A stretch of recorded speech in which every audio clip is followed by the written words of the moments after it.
Jean-Jacques Rousseau a dit dans un livre peu connu qui s'appelle « Essai sur les langues, sur l'origine des langues ». Essai sur l'origine des langues. Jean-Jacques Rousseau dit que le grand défaut de l'Occident, c'est de croire que l'Occident est à l'origine de tout. Que l'Occident est le centre du monde. Que l'Occident, ce qu'il dit, c'est ça la vérité. Que l'Occident existe et les autres n'existent pas. Que tout doit être éclairé par l'Occident. Donc quand l'Occident fait le mot sexuel, il élève ça au niveau d'une valeur universelle. Et il impose ça à l'humanité. Parce qu'il se croit le maître du monde. Son grand défaut, c'est ça. La race supérieure. Oui, les autres sont inférieurs, sont des primitifs, sont des sauvages, la mentalité sauvage, les sous-développés, les sauvages, le tiers-monde, les aides. L'Occident n'a que ce langage de mépris. Et le deuxième blanc qui a compris ça, après Rousseau, c'est Jean-Paul Sartre.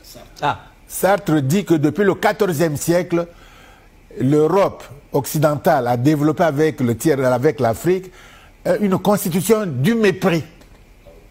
C'est dit par Jean-Paul Sartre, une constitution du mépris. Il n'y a que le mépris. Je vous aide, c'est le mépris. Je vous accompagne, c'est le mépris. On vous appuie, on fait des conférences axées sur les résultats, les trucs de capacité, des capacités. Il n'y a que le mépris depuis le XIVe siècle.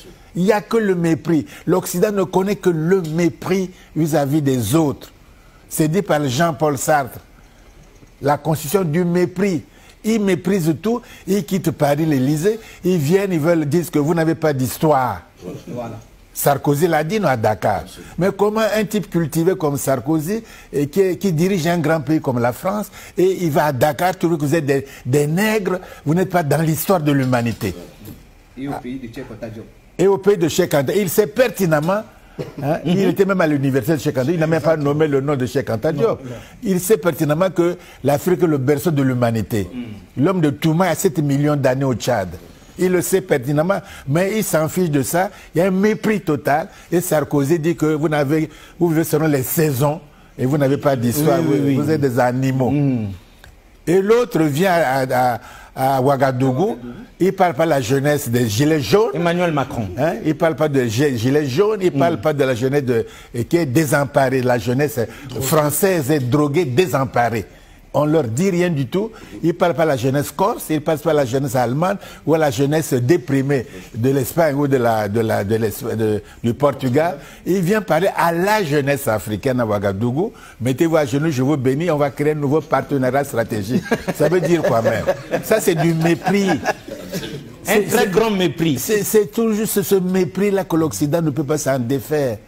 Il ne respecte pas que les autres a sa valeur, que l'être est humain, il y a des différences culturelles, chacun s'en a... Non, jamais pour eux. Vous êtes un homme, mais un homme de couleur. Lui n'est pas homme de couleur, c'est vous les hommes de couleur.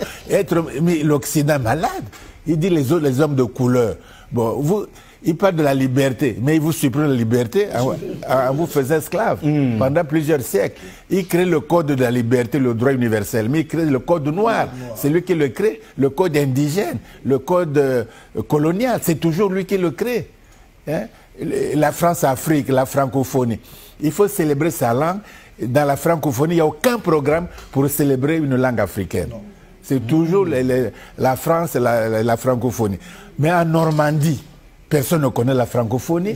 En Gironde, personne ne connaît la francophonie. En Auvergne, personne ne connaît la francophonie. Dans la Savoie, qui connaît la francophonie? Aucun blanc, aucun paysan français ne connaît la francophonie.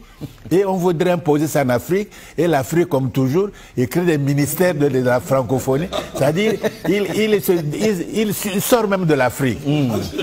Eux-mêmes volontairement.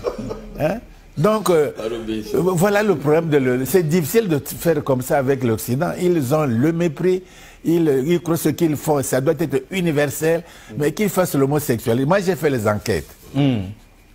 Dans ma tribu, dans mon village, de mon père, je leur ai parlé d'homosexualité.